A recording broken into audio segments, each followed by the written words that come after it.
Muy buen día.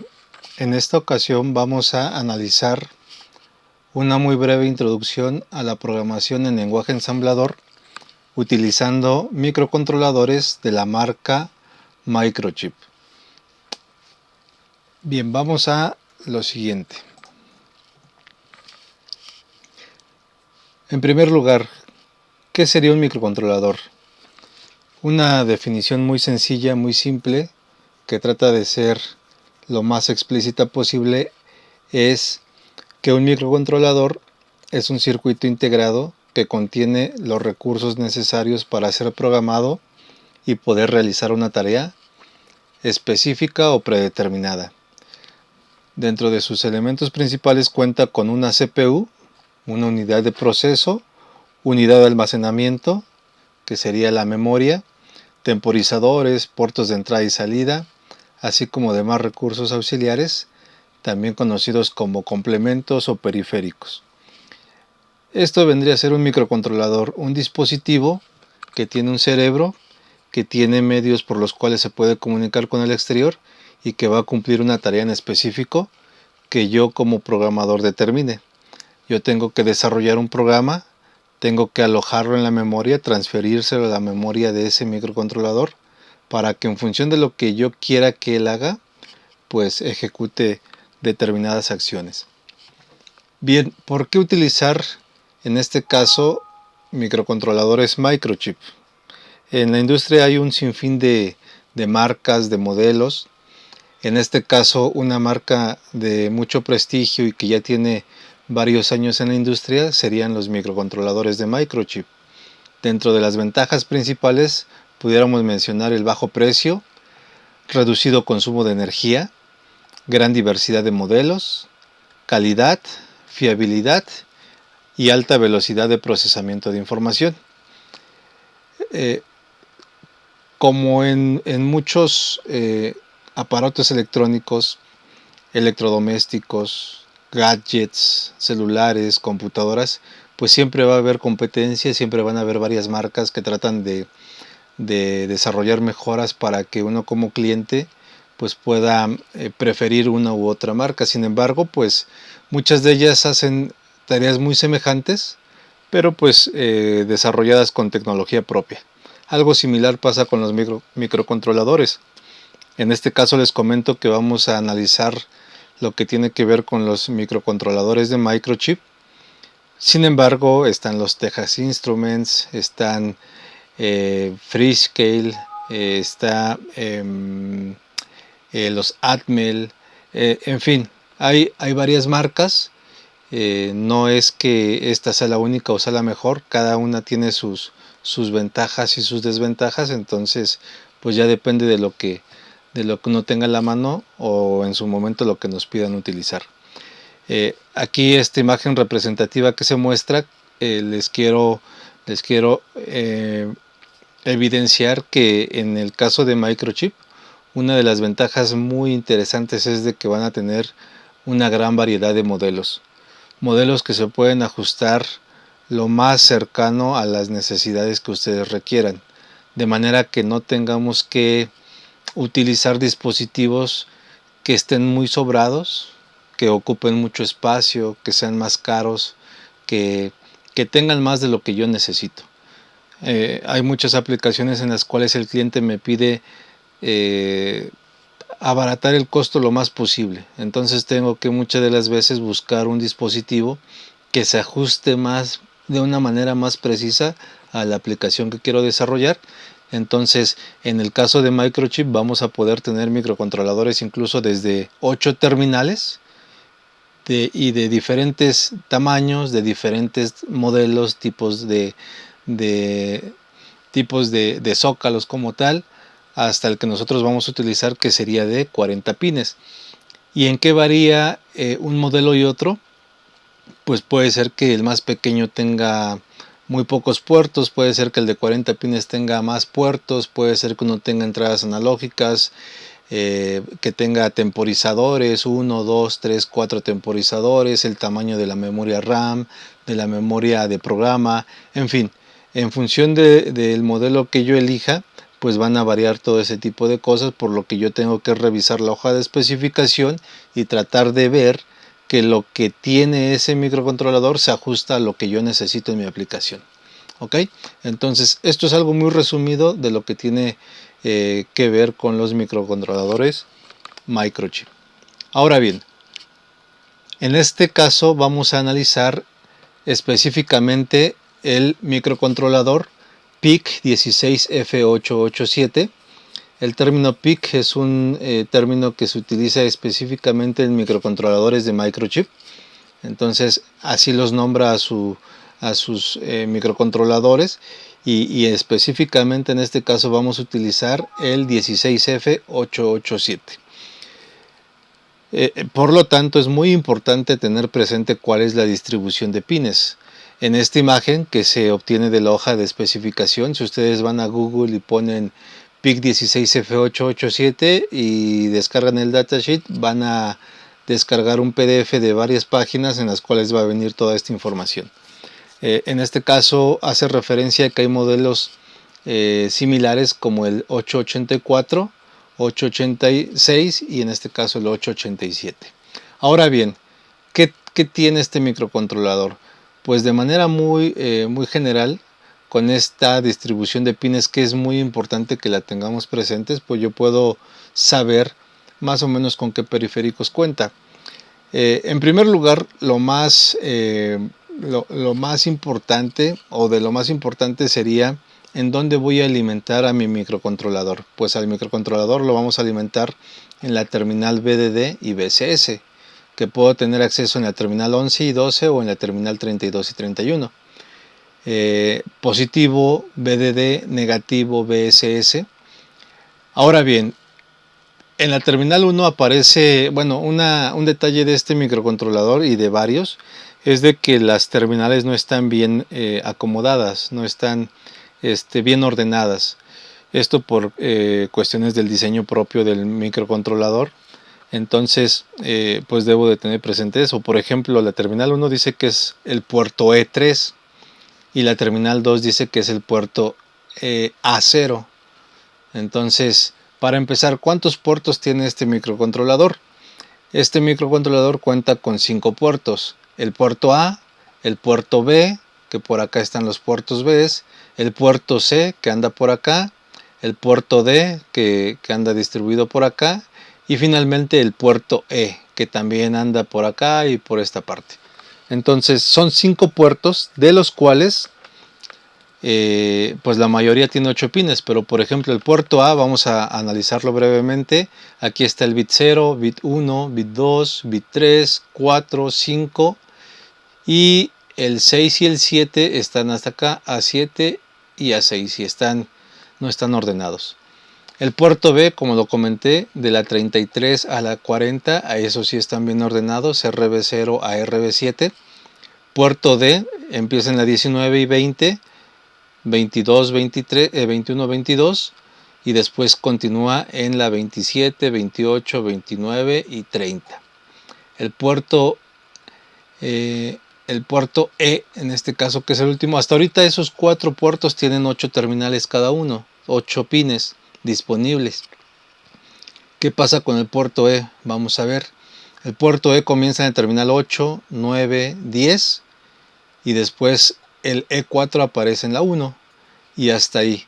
Entonces, en conclusión, en este microcontrolador vamos a tener 5 puertos, puerto A, B, C, D con 8 terminales cada uno y puerto E con 4 terminales. Si yo cuento el total de pines que tengo disponibles, todos esos pines están disponibles para que yo los pueda manejar como entradas o salidas digitales. Son configurables. Cualquiera lo puedo configurar ya sea como entrada o como salida y lo vamos a ver en su momento. Entonces si tengo 8 pines por 4 puertos serían 32 más 4 del puerto E serían 36 terminales disponibles para trabajar como entradas o salidas digitales. Ahora bien, muchos pines están multiplexados, es decir que pueden tener varias tareas o pueden realizar varias tareas, no solo una, depende de cómo lo vaya a configurar. Por ejemplo, pues muy rápidamente la terminal 1 puede ser entrada o salida digital, siendo parte del puerto E, o puede ser el master clear, así se le llama, por por mencionar algo. El Master Clear es una terminal que me permite configurar un reset en mi microcontrolador. Es muy común que los dispositivos tengan un reset, que nuestro proyecto tenga un reset, que algunos dispositivos electrónicos que nosotros hemos utilizado tengan un reset, porque llega a suceder que por alguna u otra razón se queda pasmado, se traba mi programa, entonces pues está mi botón de reset para reiniciar mi programa. Ok, entonces está disponible esa terminal para hacer o entrada o salida o para trabajar como reset. No sería entrada ni salida digital, sino sería una terminal exclusivamente que le dice al microcontrolador te tienes que reiniciar. Ahora, en el caso de la terminal 2, en donde está el RA0, también viene multiplexado el AN0, y la terminología AN0 significa que son entradas analógicas.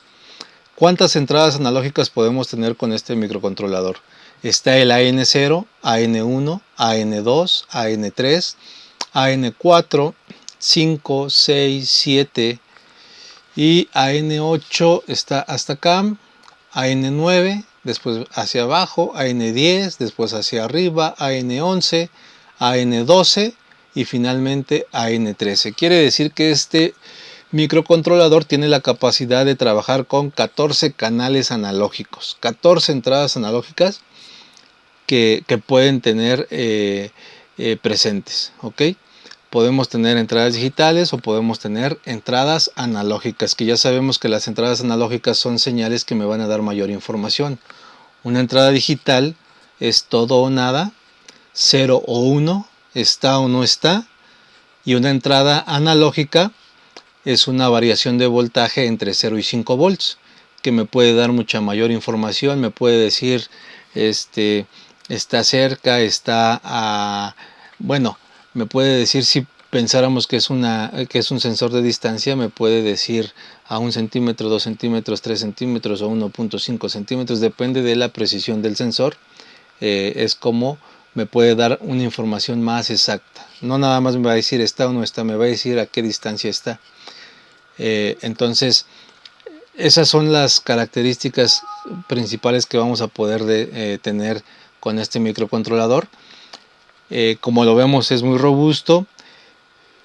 ¿Qué otra cosa es interesante? Pues un microcontrolador, además de su alimentación, que ya sabemos que la tenemos que conectar aquí, además de configurar el reset, que en caso de que lo utilicemos por evento externo lo tenemos que conectar aquí, necesita un oscilador, una señal de reloj, una señal que le diga que tiene que estar ejecutando una acción, una señal que le tiene que decir, o es una orden, es un látigo que le está diciendo trabaja, trabaja, trabaja, trabaja, trabaja, y si no está esa señal de reloj, no hace nada.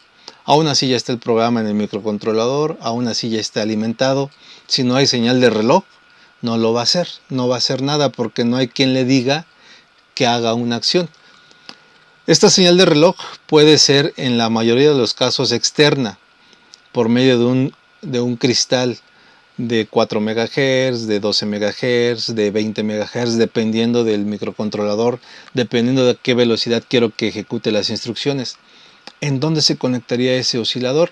En este caso lo vamos a conectar en la terminal 14 y 15, en donde dice 13 y 14, en donde dice OSC1 y OSC2, o donde dice CLK in y CLK out. Ahí va a ir mi oscilador externo. Y una de las características importantes de este microcontrolador es de que no todos la tienen, pero este sí la tiene, que tiene la capacidad de trabajar con un oscilador interno. Internamente ya tiene un oscilador que me permite prescindir de este externo y ganar esas dos terminales, como por ejemplo pudiendo ser entradas o salidas digitales. ¿Ok? Entonces esa es una ventaja también de este microcontrolador, que tiene la opción de trabajar con oscilador interno, pero el hecho de que no lo tenga externo no quiere decir que no requiera oscilador o no requiera reloj. Todos los dispositivos digitales necesitan, bueno, en este caso microcontroladores necesitan de una señal de reloj, ¿ok? Y bueno, pues ya conforme se vaya avanzando en el curso, pues vamos a ir viendo más detalles. Ahorita es un acercamiento general a lo que tenemos disponible y a lo que vamos a poder programar en lo sucesivo. Bien, una vez visto esto, vamos a pasar a la parte interna, a la arquitectura interna de ese microcontrolador. Podemos de una manera muy general decir que hay dos clasificaciones de arquitecturas internas. La von Neumann, en donde podemos ver generalmente, de manera muy general, que hay un CPU, un cerebro, que está interactuando con una memoria de datos y programa, pero es un mismo bloque. Y por medio de un bus de datos y un bus de direcciones interactúo con esta memoria. El bus de direcciones es el que me define a qué dirección voy a accesar. Y el bus de datos es el que, una vez que yo le dije accesa al cajón 1, 2, 3, 100, el que sea, por el bus de datos es por donde mando la información o recibo o retiro la información y se la llevo al CPU. Así trabaja la arquitectura von Neumann. En un mismo bloque tiene la memoria de datos y la memoria de programa juntas, ¿ok? Ahora, ¿qué pasa con la arquitectura Harvard? En la arquitectura Harvard vamos a tener dos bloques separados.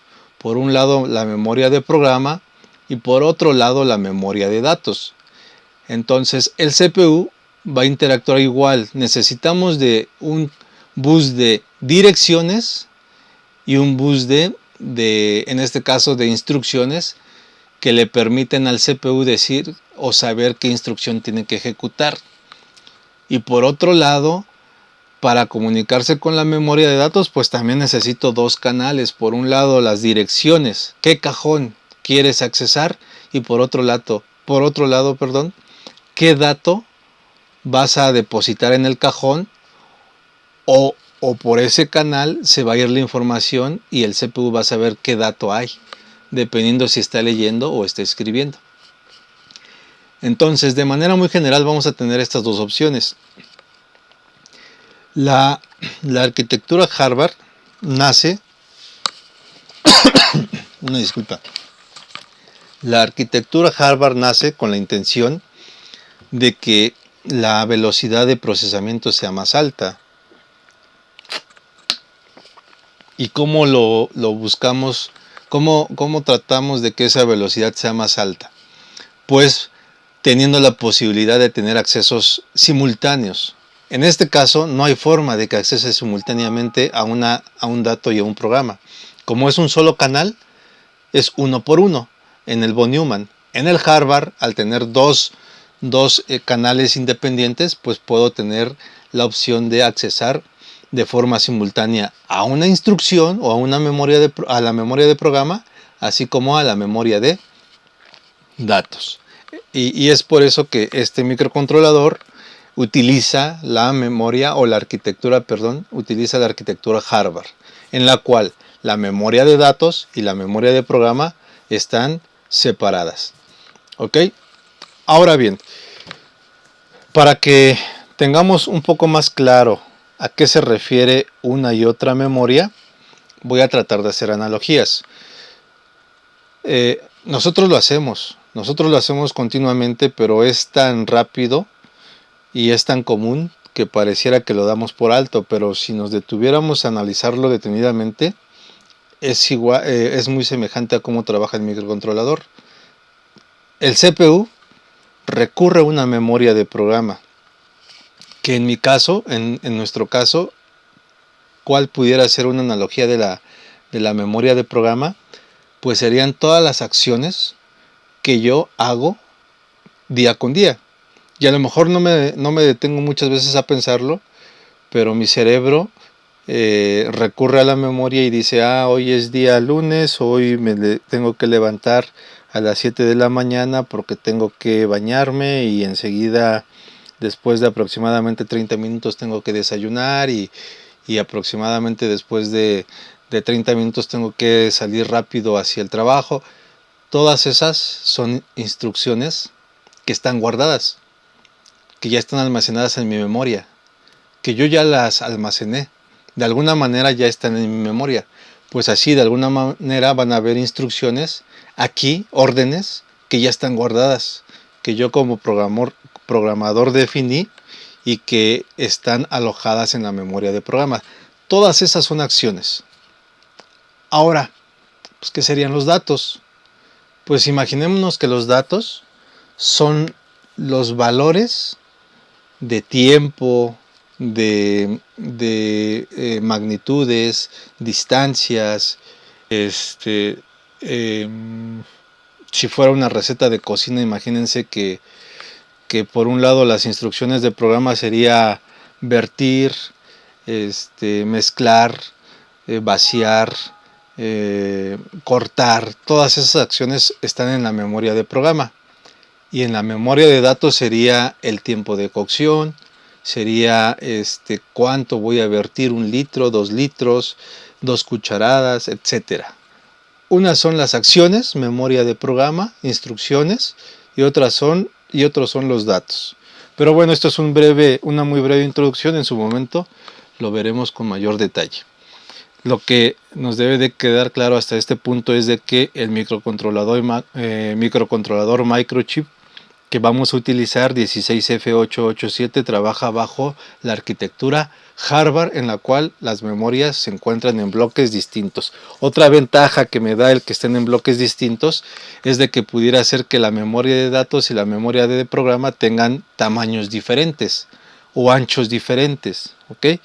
Y bueno, tratando de que todo esto sea más explícito, lo voy a comentar en este momento de una vez. Imaginemos que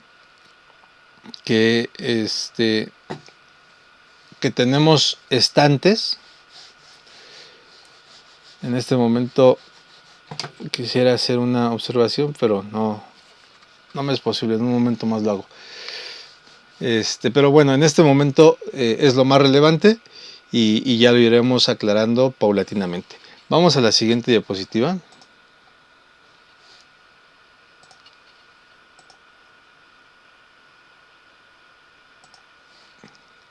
Parece que ya regresó. No me permitía el control usar mi pluma aquí en mi presentación. De una vez lo explico. ¿Qué les quería decir? Imagínense que estos son estantes.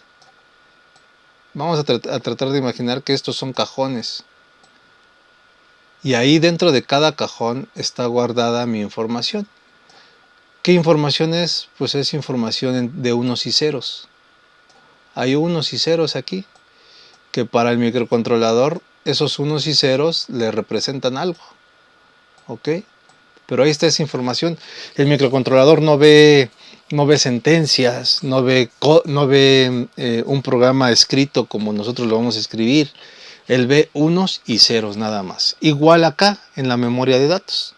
Tiene cajones y ve unos y ceros. ¿Ok?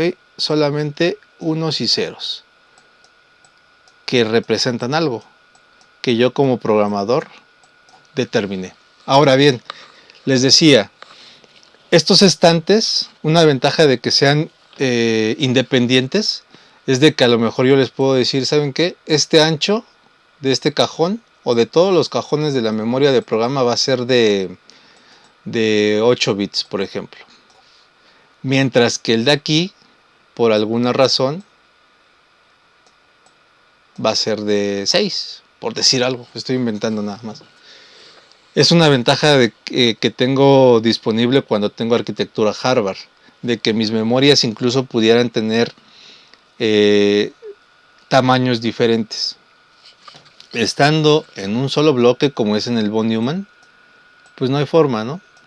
Tanto memoria de programa como memoria de datos tienen que tener el mismo tamaño, por ejemplo 8. ¿Ok? Aquí en la Harvard, no. Bien, pues ahora sí, quería hacer esa observación, pero lo vamos a ir entendiendo más a detalle conforme vayamos avanzando. Ahora, ¿qué sigue? Memoria de los microcontroladores. Los PIC se basan en la arquitectura Harvard, por lo que cuentan con memoria de programa y memoria de datos. Y la capacidad es distinta. Aquí se refiere a que cada PIC, cada modelo, como lo comentamos que hay una infinidad, pues tiene diferentes recursos, distintos recursos depende del que yo utilice, voy a la hoja de datos y veo qué características tiene. La memoria de datos cuenta con localidades de 8 bits, es lo que acabo de decir. Ahora sí ya es en términos concretos. La memoria de datos tiene un ancho, los cajones tienen un ancho de 8 bits y está dividida en secciones a la que llamaremos bancos. Y en un momento hablo más de eso, con otra imagen para que sea más explícito. ¿Qué podemos comentar hasta ahorita? La memoria de datos pues tiene un ancho de 8 bits y va a estar dividida en 4 bancos. El PIC16F88 aquí, se me fue, es el 887, cuenta con 4 bancos y ya lo veremos en un momento. De esos 4 bancos, las primeras 32 localidades de cada banco ya están ocupadas y se les conoce como registros de propósito específico. Las restantes son registros de propósito general. ¿A qué se refiere? Pues vamos a ver la imagen para que esto sea más explícito. Aquí está la distribución de la memoria de datos. Y como lo dijo el texto anterior, la vamos a tener dividida en 4 bancos. En realidad, como lo vimos en la arquitectura anterior, la Harvard y la von Neumann, vimos que la memoria de datos es un solo bloque. Y todo esto es la memoria de datos. Y no crean que son 4 partes independientes. Digamos que es un estante, pero está muy largo, que para que sea más fácil el acceso a todos los registros, lo que hicieron es representárnoslo en 4 partes. 4 como si lo desensamblaran, pero es la misma memoria de datos. Físicamente es un solo bloque. No son 4 bloques divididos. Y cómo lo pudiéramos corroborar para que me crean. Si se fijan, ahorita hablamos de lo que hay dentro, que son los registros. Aquí están los cajones, digámoslo así. El primero es el 00, aquí viene la dirección 00, 01, 2, 3, 4, 5. Está en notación, aquí la explicación de esta memoria la tienen en notación hexadecimal. Después del 9 sigue A, B, C, D, F. Después de la F que sigue, eso ya lo vimos, se reinicia 0 y utilizo o incremento el dígito inmediato izquierdo. Y sale el 10 o 1, 0, 11, 12, 13, 19, 1A, B, C, D, 1F. El siguiente sería 0, el 2. Y así nos vamos. Y aquí me dice, de aquí hasta acá tienes desde la 20H hasta la 7FH en hexadecimal. Pregunta, después del 7F, ¿cuál sigue? Pues se reinicia, aquí sería un 0 y se incrementa el 7 en 1, sería 80. ¿Ese 80 dónde estará? Ah, pues fíjense, está aquí. Después 81, 82, etcétera, etcétera, etcétera. Llega al A0. Del A0 hasta acá están los de propósito general. FF, y después del FF, ¿qué sigue? Ah, por reinicio 0, 0, y incremento este 0 imaginario que estaba a la izquierda, se hace un 1, y es el 100. ¿Dónde estará ese 100? Ah, pues está aquí. Y así sucesivamente. Después del 17F, continúo con el 081, 180, que debe ser el de acá arriba, y termino con el 1EF. Repito, estamos analizando memoria de datos, pero la tenemos dividida en 4 bloques para que el acceso sea más fácil, más sencillo. Y esa división la vamos a conocer como bancos, del banco 0 al banco 3. Ahora, en el texto anterior decía, los primeros registros, las primeras direcciones son registros de propósito específico. Imagínense que llegan a un gimnasio, llegan a la alberca, van a hacer ejercicio y al inicio, cuando ustedes son nuevos, a lo mejor, pues no tienen asignado un casillero. Y les dicen, pues ustedes usen los casilleros que están para los alumnos o los estudiantes de nuevo ingreso, de momento. Entonces ustedes tienen que usar los de propósito general, porque los de propósito específico ya están ocupados y ya tienen un dueño.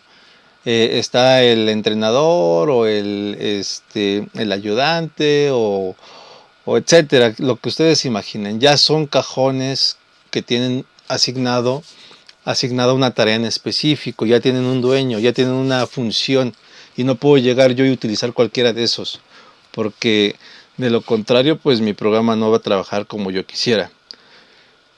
¿Cómo qué acción para tratar de que sea más afín al microcontrolador? ¿Cómo qué aplicaciones pudieran tener? Pues lo vamos a ver más adelante, pero por ejemplo el registro port A está específicamente dedicado a gestionar el puerto A que ya vimos anteriormente. El port B está específicamente dedicado a gestionar el puerto B. ¿Y a qué me refiero con gestionar? Se refiere a leer o a escribir en el puerto A o en el puerto B, C, D o E. Esa es su tarea exclusiva, no puede ser otra. Y ya están previamente configurados para que de manera específica tengan esa única función.